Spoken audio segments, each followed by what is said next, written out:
الدولة مع لد أعدائها.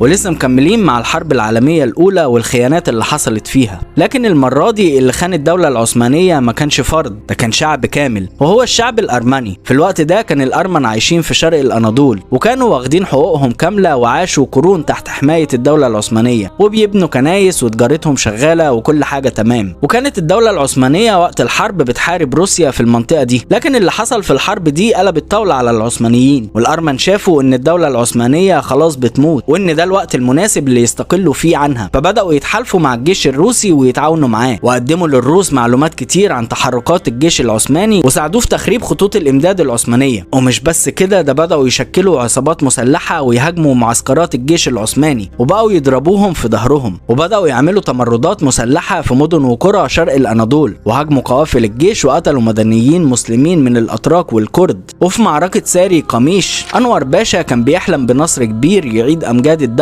وفكر انه يطوق الجيش الروسي من 3 جهات. ولما دخل الجيش العثماني الجبال كان البرد غير طبيعي والشتاء كان قارس، والعثمانيين ما كانوش عاملين حسابهم على البرد، ومات اعداد كبيرة منهم قبل ما يواجهوا الروس اصلا. والارمن ضربوا ضربتهم في الوقت ده ودلوا الروس على مكان الجيش العثماني وهاجموا خطوط الامداد والمؤن. وفي الحرب دي مات اكتر من 90,000 جندي. طبعا انور باشا كان سبب من اسباب الخسارة في المعركة دي، بل ان هو السبب الاكبر، لكن انور باشا برر خسارته في المعركة دي انها كانت